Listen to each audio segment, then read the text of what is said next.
Good evening and welcome to another edition of the Addict's Advocate. I'm your host, Dusty Dean. It is my pleasure to introduce Kevin. How you doing tonight, sir? I'm doing all right, probably better than I deserve. Good. And thanks for spending the Tuesday evening with us tonight.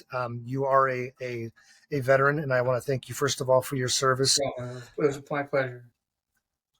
I do have a couple of family members who spent time in the service, and I know that that is a life-changing experience for the most part. I haven't found anybody who says it wasn't. So, but nonetheless, I kind of met you through a mutual friend, and I know that throughout life you've had some kind of addiction struggles, and I kind of wanted to let you kind of take the floor as we always do, and kind of give us some background on yourself, your service, what led you to the point of recognizing you had an addiction issue, and how you got help. Doing very well. I joined in September of 2001. Spent some time going to school, and then in Alaska. I volunteered to go to the Middle East, and they picked me up, and I was over there for a while. Came home to get a divorce, and that's where the alcoholism started. Is that time frame? I was out for a short time in between enlistments, and went back in and got involved in commissioning a new ship, and I was in a lot of training, and there was lots of partying and drinking. I was about 24 years old. And we were drinking every night, and it got to the point when Mississippi, when we were commissioning a ship, that I was drinking a handle of Crown pretty much every night and able to go back to work in the morning and function. Whether I was puking all day or not, it didn't make any difference. We all thought it was funny. From there, I transitioned in from the seagoing position to a land-based position, and more in the limelight with society. The problems came on pretty strong. Dealing with the cops, dealing with bad situations with the roommates, and there was some jail time involved in that. And somebody that was clear thinking probably would have realized at that point that there was a situation worth looking at, and we didn't. Everyone turned a blind eye, and we kind of continued on from there and did that for 3 or 4 more years before I made a couple of mistakes and at the wrong time, and they helped me out in about 2010. So from 2010, I was pretty ashamed of myself, and drinking progressed from drinking on the weekends to, I'd say 4 or 5 years ago, it was a 30-pack a day, and even more on the weekends. Visits took by the cops went from once a month to once a week to more than once a week, and life was difficult. Relationships were difficult. The working world was even more difficult, and that's where the journey really began. Was when I decided to take a look at life. That's part of the story. That's, I guess, before I decided that I needed to take a look at things. I'd say about 2017, 2018, I went to the VA and told them, man, I'm fucked up. I've got problems, and I'm drinking to forget them.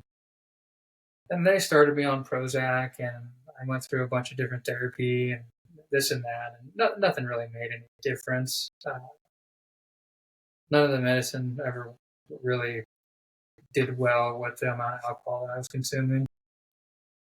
So I came to a point, 4th of July, about 2.5 years ago, somewhere right in that time frame, playing poker with a bunch of cops and drinking whiskey, poker parties, cigars and whiskey and things like that. And kind of didn't end that well, didn't like where it was going.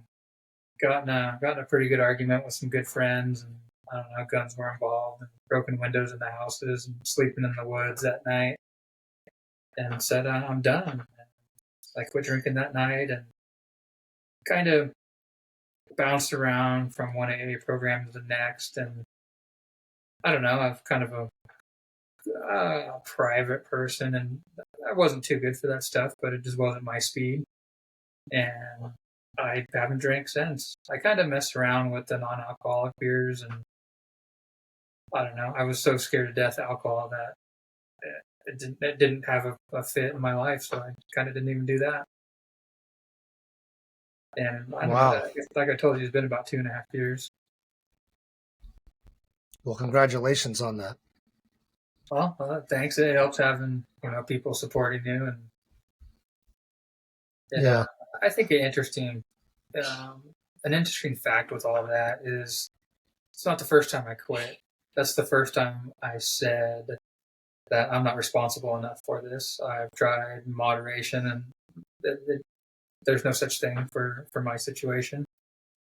And my choices were give up my life the way it was. I had a $180,000 a year job. My wife did real well, and give up my friends, give up my job, and move to a different country and start a new life, or quit drinking. That was a choice that was put in front of me, and even at that point, it really didn't matter. I don't care. I'll go to a different country and start a new job. Start a new life.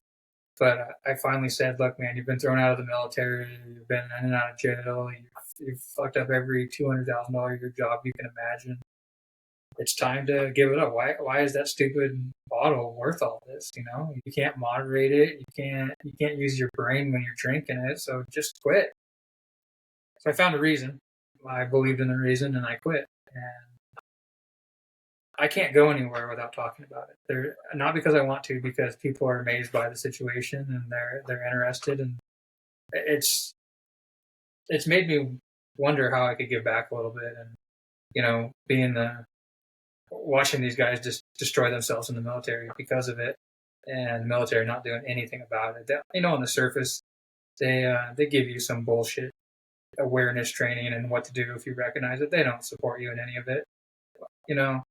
I mentioned alcoholism, and they took my security clearance. And once they took my security clearance, my career was over. There was no getting it back.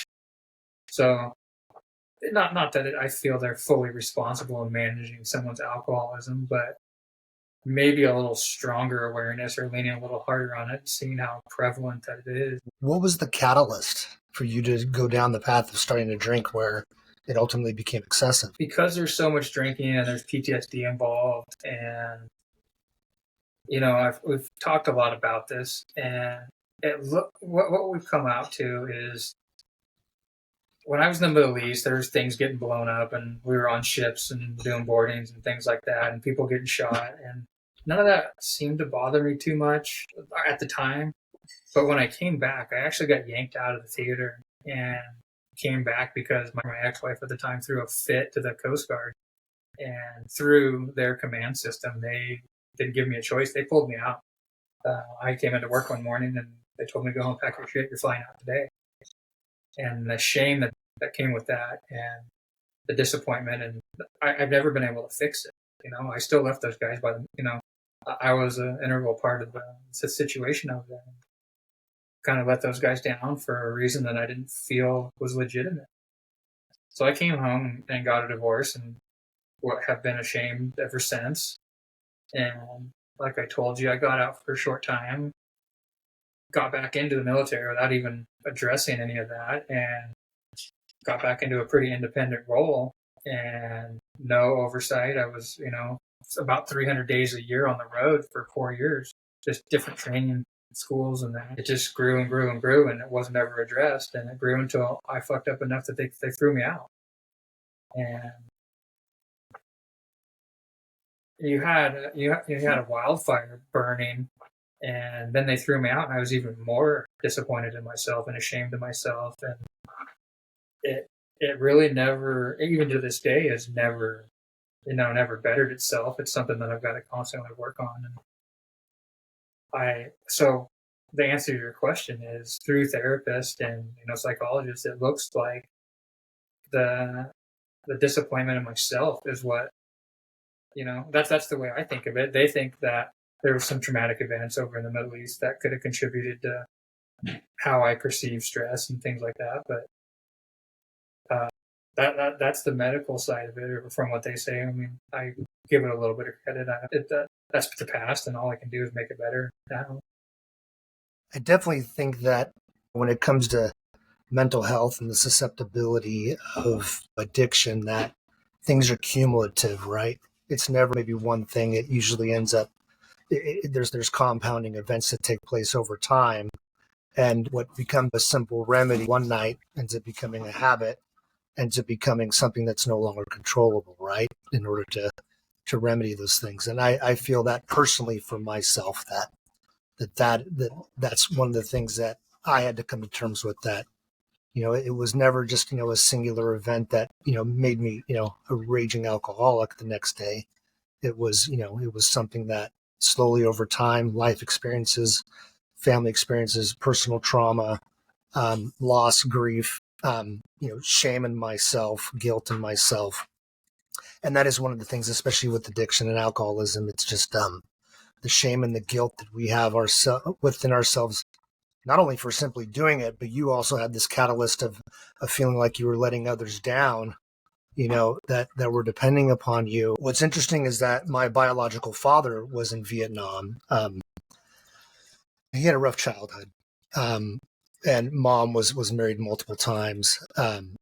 But, he got hooked on heroin over there. And I was like, how in the world does that happen with your COs around you and things like that? And he said, how do you think we were getting them? He goes, our COs were the drunks and we were the drug addicts. And I can only imagine, right? Jungle warfare. I mean, you see the stories of it, any sort of warfare, right? That, the human psyche can only take so much of it because it probably feels nonsensical. I can't speak from experience, but a lot of it's surreal, nonsensical. Unfortunately, my biological father, it ruined most of his adult life after that. I mean, and the VA ultimately got him, on methadone, and was able to kind of finally wean him. But I mean, the track marks on the man and his legs and everything else from just the using and the trying to escape the pain, the mental toll that all those things took on him. Not just war related, but also just family related, life related. It was just too much. I have a friend of mine who was an Iraqi war veteran, and he had told me 3 times I thought I was going to die. I mean, I was getting bombed on. I had a friend of mine that went out and was running around the base, and he never came back. In the morning, and so for those that have never been there, you're just as much as dealing with addiction. If you don't understand it, you're never going to understand unless you're in the shoes. So yeah, I mean, I can only imagine. So with as far as like family is concerned, did you have a genetic predisposition to it as well, or? That's a question that the VA leans on pretty hard because they don't want to pay you, and if they can find any connection between genetics or family history, then that's just a factor they use against you. So for the most part, no, I can't track anything like this. Okay.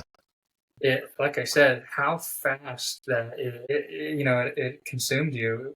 I looking back on it now, it happened so fast, and it's for the most part it was really accepted. I was a overachiever at work, and so I could go fuck up outside of work, and they just ignore it. We're in Maryland, and the ship let us off, and Captain says, be back by midnight, and I was late. It was 12:15, and the last water taxi was taking us back to the ship. I just, just shit faced like normal. I jump off the dock. The tide's out. I'm covered in mud. Luckily, there's someone there to reach down and pull me out of the water. Well, I get out of the water taxi, and I'm covered in mud, destroying this guy's boat. That's giving us a ride back to the ship. And everyone's really quiet in the water taxi, and I'm having a good time. While the captain was sitting in the corner of the boat, I didn't even see it. And he was really let down by me, but again, luckier than could be. Someone decided to not come back, and he was the OD for the next day. So all the light was on him, and I got away with it again. I mean, it's just story after story, hundreds of those stories that I just got lucky or things were overlooked, and it really enabled me. It did. It turned into almost a sport where these guys that had a family to take care of didn't want to take any risks, living vicariously through me. And that comment got made for 4 years, And finally, after 4 years of this stuff, the reduction in force started coming around, and we moved out of a training environment to a more operational environment. And new people started to come on board, and they're like, "Who is this wild animal? Why? How does he still have a job? Why are you guys putting up with this shit?" And my luck ran out. It did. I got one alcohol incident while I was on the ship, and it really wasn't all that severe. And I got off the ship and did something stupid again. I drank 2 bottles of Jägermeister, and we were partying, and fought my roommate, pushed him into a cactus, and the cops showed up, and hey, we just want to talk to you. And as soon as I walked off my property, they snatched me up, and I blew a .37, and they took me to the loony bin. And after 24 hours in the loony bin, the same cops come back to pick me up, and they're like, "Oh, well, I can tell you, we're taking you back to your house, but you're going to jail." I guess there was some domestic violence involved in it, so they took me to East Oakland or Santa Rita, one of those places. I don't remember exactly where it was. And sitting in the holding cell, and the door blows open. There's a 7-foot tall black dude sitting next to me. And nice guy, I got along with him fine. "Oh, sorry, man. That guy, he's a 9-time murderer. He just killed his girlfriend. We didn't mean to lock him up with you."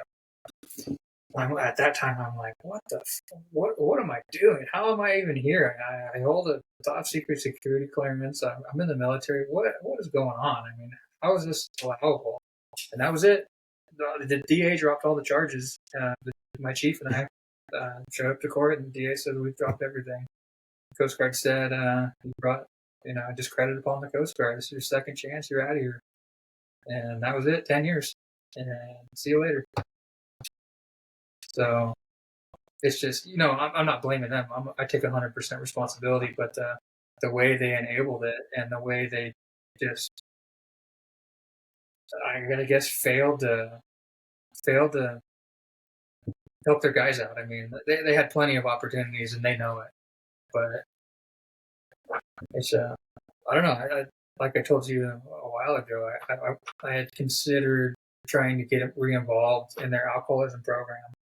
Not to go tell sea stories about how I could take bottles across the head and laugh about it, and get in the greatest bar fights ever, but to say, "Hey, man, these are the things that you can watch out for. These are how they grow and how fast they grow, and if you could catch it 21 to 25 years old, I think you could have career employees that would be, in their core of their, abilities, would be much better performers without the HR drama." Yeah. But You got to that point where I think a lot of people need to get to, and that was just simply like, I got a choice to make. Am I done? Right? I'm done. I'm finished. I'm ready to close this chapter in my life. What do you find now? Are there any triggers in your life that you're still going through the mental health aspect of it all, and dealing with so, therapy? And as far as the PTSD stuff goes, I've had it cause me some serious issues. I just started flying. So when I quit working, I quit drinking, and soon after that, I felt like I was just tested to the max. My mom died. My 2 little French Bulldog and Boston Terrier dogs died. I just had a hell of a 6 months, and I actually said, I'm tired of watching these guys work in the civil service jobs until they're 50 or 55 years old, dying and not ever getting to see retirement and enjoy it. So I kind of just started a small business and don't work all that much and live off of, the VA income, things like that. But where I was going with that is, I can see how alcoholism really complicated the PTSD and dealing with it, and the short temperness. And I would say that eliminating the alcohol has helped in some regards to short temperedness and some of the other issues with PTSD. But for the most part, I wouldn't say that there's 30 or 40% easier life because of the lack of alcoholism. I was led to believe throughout the therapy. I mean, I probably have 500 to 700 days of different therapies through the VA, and different programs they put me in. When you're in the military, they ask you, "Well, how much do you drink?" Throughout the process, you learn the answers to those questions.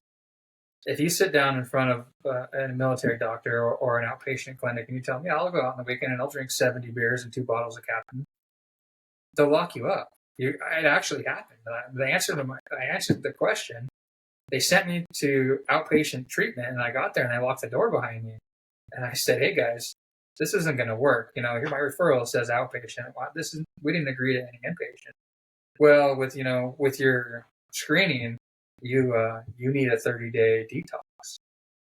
So throughout the process, the military teaches you the answers. Oh, I drink 2 beers with dinner. Regardless of if you drink 30 beers with dinner, the answer is 2 beers or 2 shots. That's just what you learn, and that's to get you through the screenings. And so when I got out, I didn't have to worry about that. Or when they helped me out, and the first doctor I talked to, I said, yeah, I can drink a 12 pack a night of heavy beer, or the 30 pack of Bud Light, or that's no big deal. The guy's like, you're in the 1% of America that does this, and so he continues to the screening. He's like, have you ever blacked out? And I laughed. I was like, what do you mean I've ever blacked out? 15 times a month I can black out, drink until I can't remember when I wake up. And so he brings this study up, and he's like, hey man, most people won't black out more than once in their life, or not ever in their life. This is pretty serious. And even at that point, whatever. I'm alive. I'm a constructive member of society. I make a lot of money. I do neat stuff. I don't have a problem. So I was led to believe that alcoholism was a key factor in PTSD and the negativities and the symptoms. And from what I'm finding out, that's not the case at all.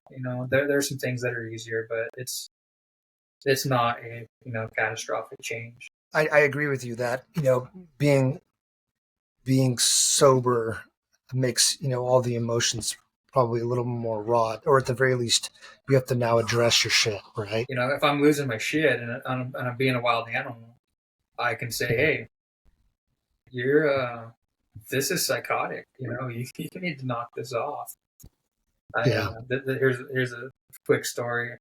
I fish a lot, and I fish with I'm fishing with a couple of cops, and we're leaving the harbor, and both my fuel lines kind of got cut on my boat.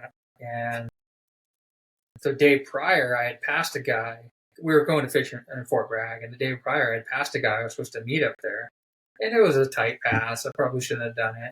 Well, when both my fuel lines looked like they cut or cracked or rotted, I lost my shit. I was going to go burn the guy's truck down. I was like, this guy, he fucked with the wrong dude. And the cop was all, this guy's name's Justin. He was all, hey man, you're being a Looney Tune right now. He's all, I work with people like you're acting right now. You need to chill your shit. The guy didn't sneak on your boat and cut your fuel lines. Yes, it looks unfortunate and it looks sketchy. That guy didn't do it. And if you burn his truck down, I'm not going to lie to the cops type of deal. And I had to stop for a second and think, this is wild. You can't be acting this way. You're not a wild animal anymore. So yeah. I would say in the aspect to be able to stop and have some self-awareness, it is a little better in that regard. If I was 30 beers deep or I hit a dude's truck, or I would have got torched and would have went fishing, and not worried about it. So in little instances where I can have 30 seconds to have some self-awareness, I can keep myself out of trouble a little easier. You had talked about AA in the past. Are you still going to AA, or are you finding that that's not a vehicle for you anymore? I think this is an important part of the conversation. So I quit drinking, and another buddy of mine that I didn't know was having issues and marital issues and drinking issues. The guy, he actually was a liquor distributor, and I knew he was a drunk. He was always red faced, this and that. Anyways, so he mentions this AA group, and I'm like, I'm not going to go sit around with a bunch of drunks. I don't want to hear their stories. I'm not one of them. I don't want to do that. So he's all, well, your response is very similar to everyone who gets involved. So he's all, just give it a shot. So I log in. It was during COVID, and I log into the first one, and right off the bat, I realized that I'm not dealing with a bunch of tweakers off the street. I'm dealing with people that have very serious positions, that make a ton of money a year, that are normal people. They're not, homeless tweakers off the street that that I was expecting. And that might seem pretty shallow, but I'm being honest. And so I'm like, well, that throws my theory off. So now what?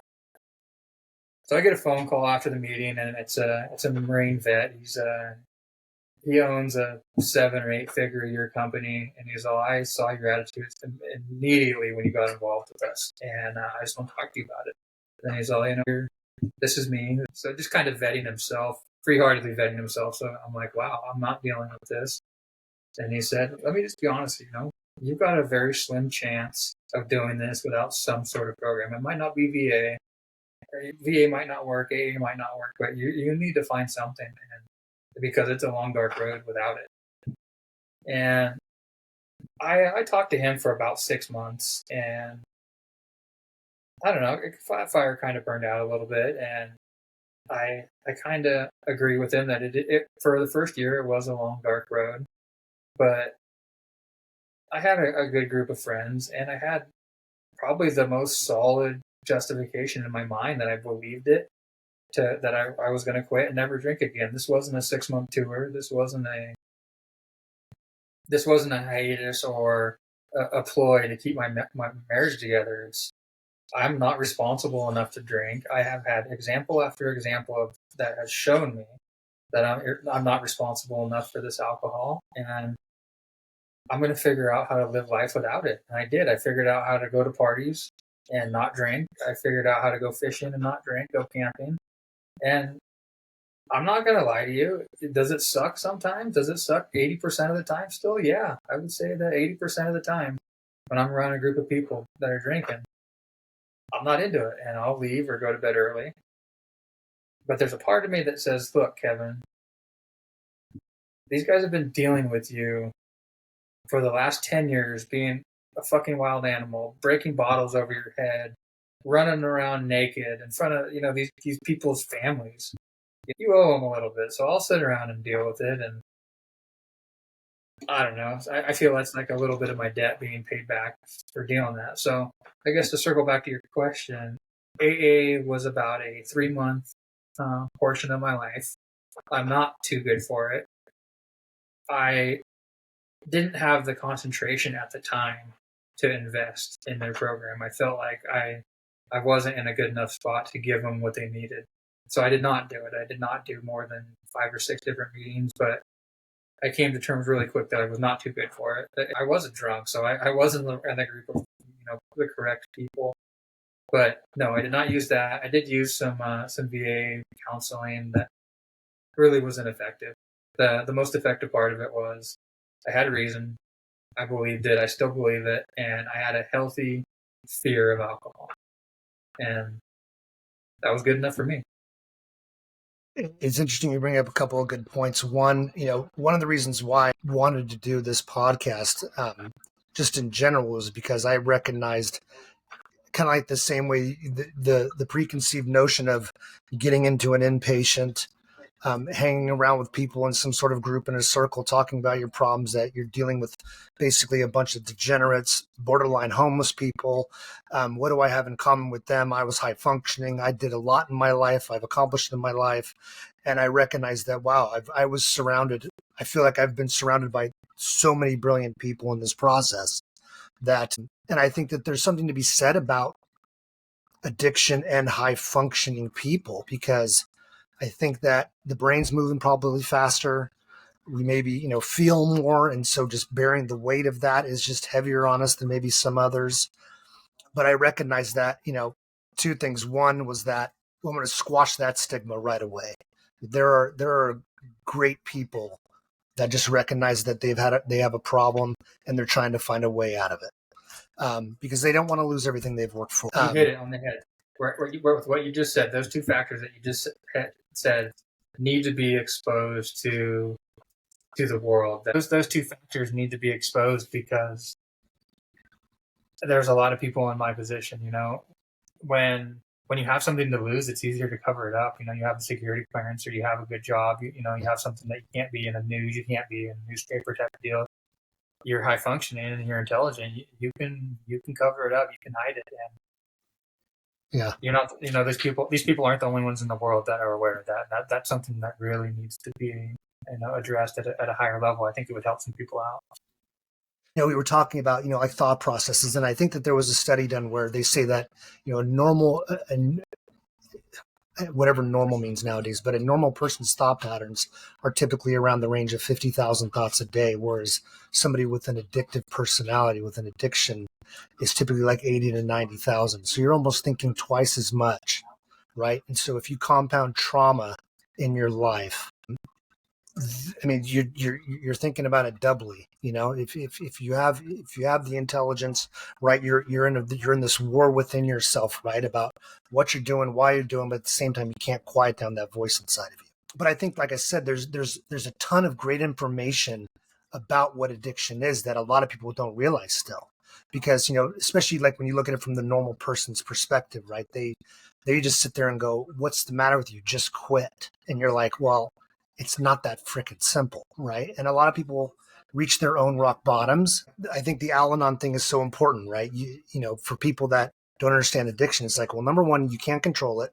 Number two, you can't cure it. And number three, you didn't cause it, right? So there's people coming to grips with that are on the outside looking in, because I do have addiction in my family. My biological father wasn't in my life until my 30s, late 30s, early 40s, when I decided just to basically find him and establish a relationship with him, just because I started to understand that the way that I was raised, there was something else about me that didn't align with both of the people that were raising me. My mother was my biological mother, but I was never around drinking. I knew my grandparents on my mom's side were alcoholic, but figured it out, if you will, right? It became part of their blood, and just, them surviving. And I still get it from my mom, where she just doesn't understand, right? So I try to provide her with resources.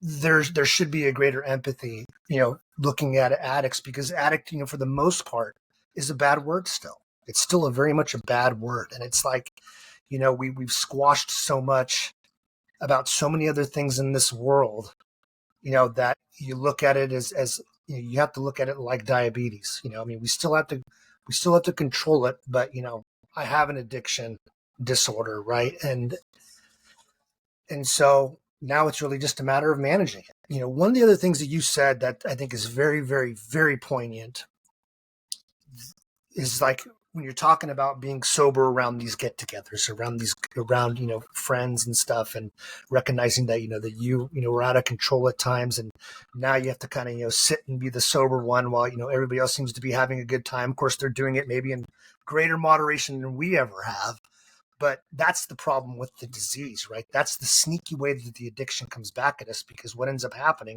we remove ourselves long enough from it, and all of a sudden, all we remember is the good times, right? And so in remembering the good times, we go, well, shit, now I can control it. Because I had 2 6-year periods where I completely abstained from drinking. I was an avid weed smoker for 20 plus years, but weed always did something different to me than alcohol ever did. But both times that I went back to alcohol, the last time being, I'm almost on my year anniversary here tomorrow. So I'm a year sober for the first time in over 20 years.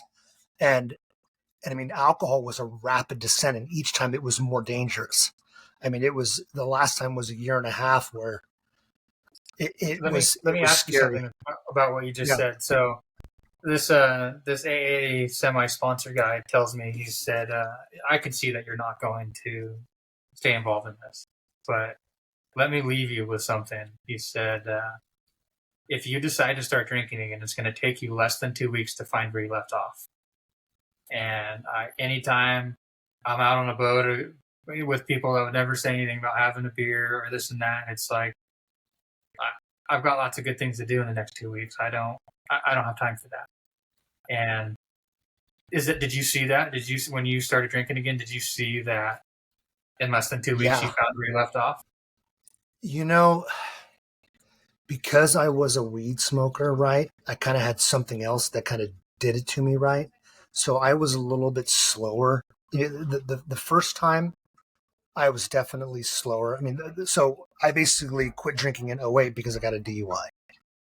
And I basically quit cold turkey, didn't seek any help, was still smoking weed. But I basically started up at the end of 2015.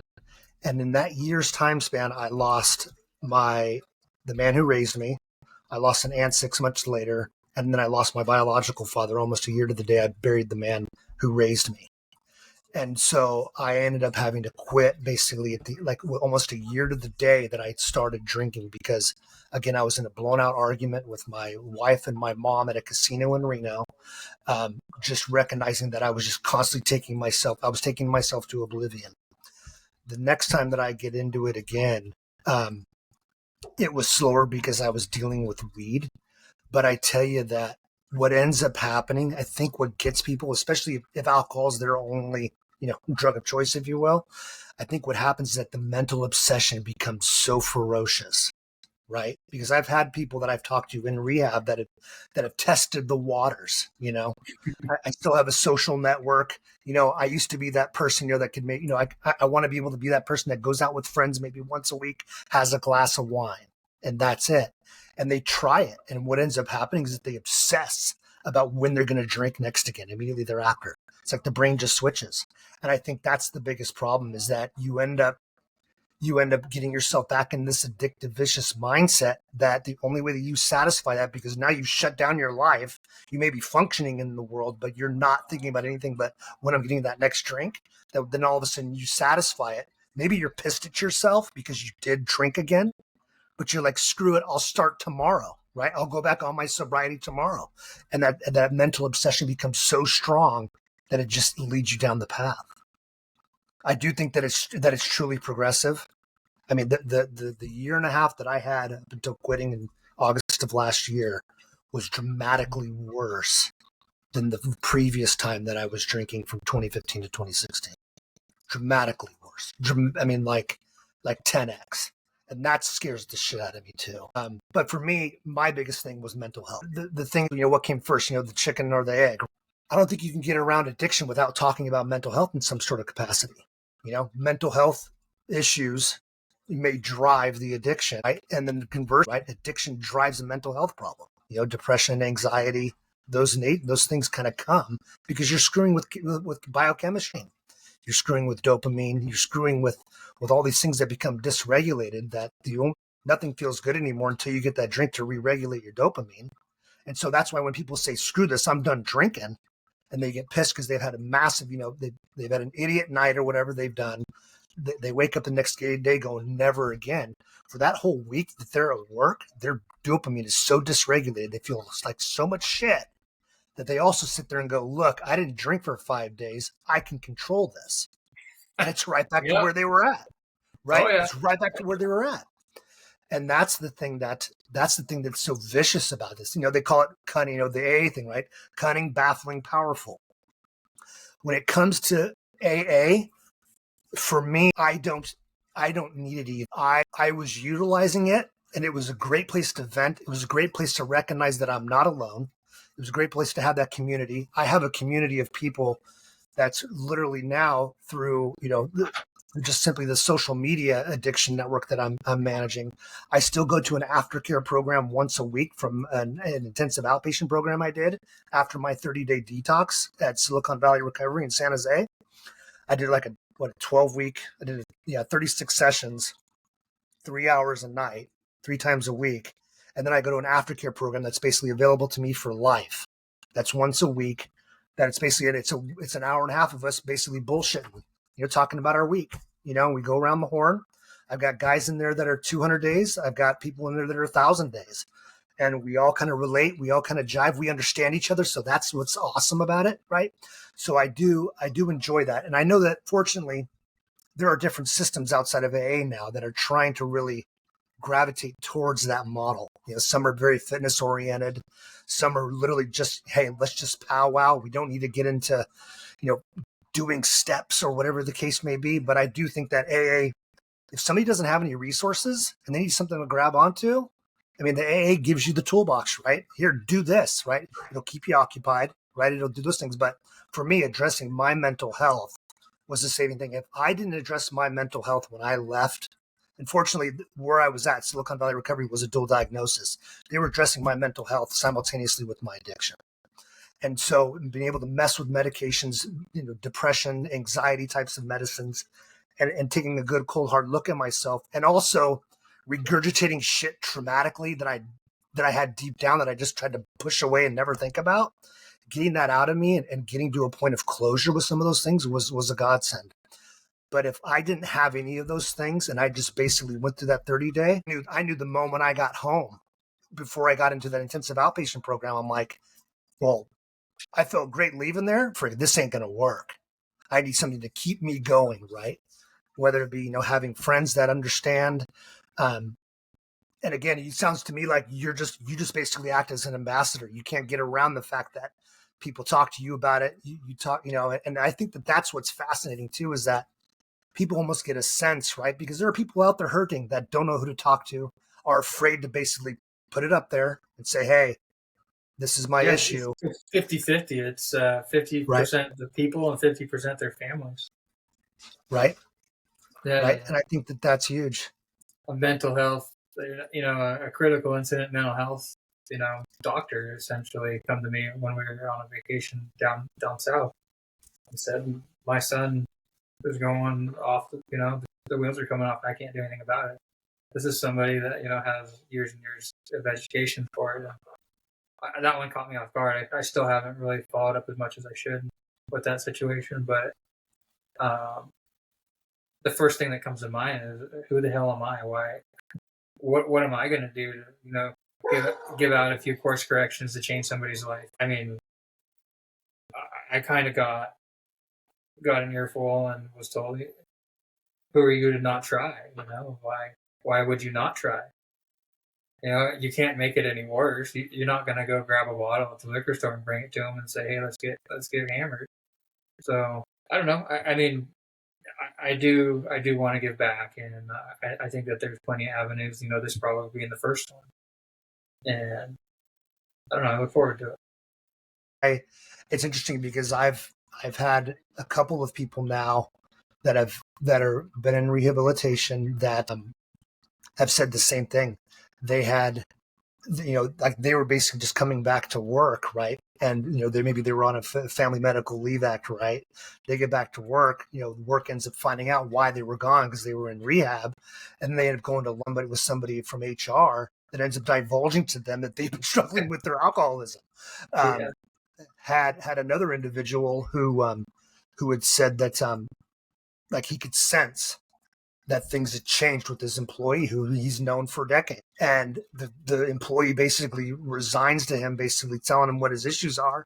And this guy ends up putting him into rehab and gets him clean. And it's so yeah, I think that there's, and again, I think it's maybe they can smell the empathy. Because the last thing you want to hear is somebody just going, get a hold of yourself. What the hell's the matter with you? Show some responsibility. You got shit to do. You can't afford to be like that. Grow up, right? Partying was back in your teens and your 20s. What the hell are you doing, right? I mean, that doesn't work at all. But at the same token, you can only lead the horse to water, right? And that's what I think frustrates families. I had somebody reach out to me through the power of social media, that somebody that I know that is basically jumped off and basically was on massive bender, and I ended up talking to to them on the phone, and it's like, hey, I can be here and support you, but that's that's the best that I can do. You know what it's like to be on the other side. The only thing I could sit there and go is, hey, get rid of your guilt and your shame for falling off the wagon. I mean, none of us are immune to the power of what this thing can do to us, right? Because I mean, again, if addiction was as bad as it is at the end, if it did that to us at the beginning of it all, we would never be addicts for longer than 15 minutes, right? Okay. So yeah, I think that's the biggest thing, is that because again, I think addictive people are highly critical of themselves, and I think that obviously also shows in their performance, right? Something else that you just touched on, I think, is another key factor through therapy and through other avenues. On a daily basis, I would land a helicopter. I would act as a rescue swimmer. I would, qualify on different weapons. Your mind is moving so fast, and the only thing that is acceptable is you're not qualified until it's perfect. Well, evolution after evolution of requiring you to be perfect or better. The only thing that is acceptable is perfection.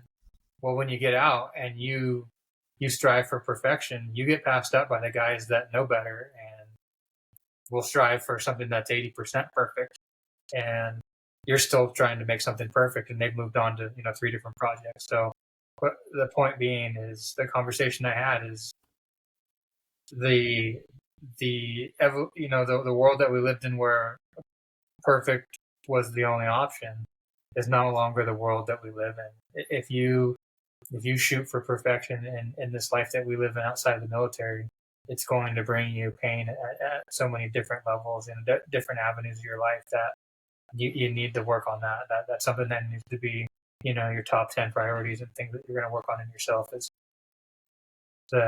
striving to be perfect or do something perfect is, if you're stuck in that rut, you need to take a look at it because it's going to lead you down a real dark road. So Yeah. perfect is not necessary, in this world that we live in now. And Yeah. that I see it on Facebook multiple times a day, that people that I served with that are in a situation because they're trying to be perfect and it's just not working out for them. And you can stop, give yourself 20 seconds and then think about your situation and see where you're striving for perfection and it's ruining your life. And I think that's something that you should take away as well. Is that's super important with these veterans that are in a mental health crisis or working through it or 10 years after it that have probably already found or have. So I'll find myself in a situation, troubleshooting something or working on a project, and I've spent 5 hours and I haven't gotten anywhere. And I take a look and I'm like, well, this is why. And, take a look at the end result. If I'm, working on a turbine in an aircraft, yeah, there's probably room for perfection. But if I'm working on a piece of carpet laying in an RV, you don't need to spend these 5 hours for that there's perfectionism required. So. Yeah. No, great stuff, Kevin. You brought up a couple of good points. Yeah. Of course, outside influences, the society we live in, and competition being what it is, right? We feel like we have to be perfect, right, in order to make sure we stand out, get ahead in life.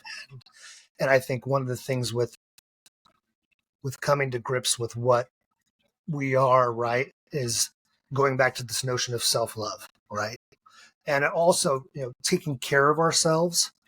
And that also comes along with just taking it easy on ourselves, right? We can be our own worst critics, right? That love is being patient with ourselves, right? And recognizing that we all have, imperfections, and that's what makes us beautiful. Because I've had to actively work on that stuff. And the thing that I find is that when I do, some of it is a level of not giving a fuck, and being okay with not being able to solve all the problems, giving all the answers at all times.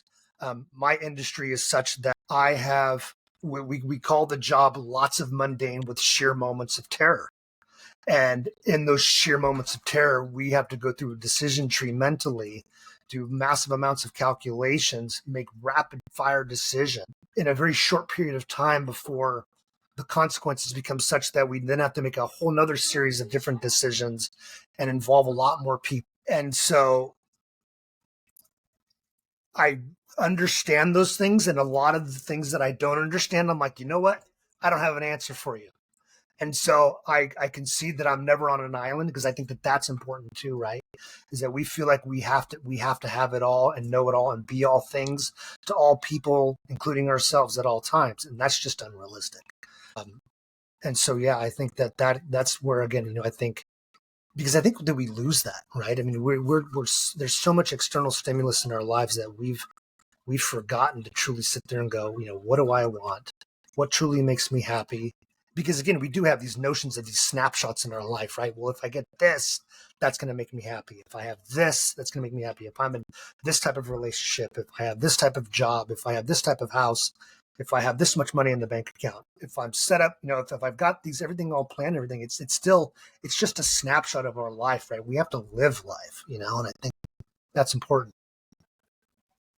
It is, and something that I've had a real issue with the lack of accountability with society, especially in the civil service world. And I did appreciate it. I couldn't follow it. I couldn't, I spent 10 years with the city and county of San Francisco. I spent some time up with the smaller utility up the hill on 108.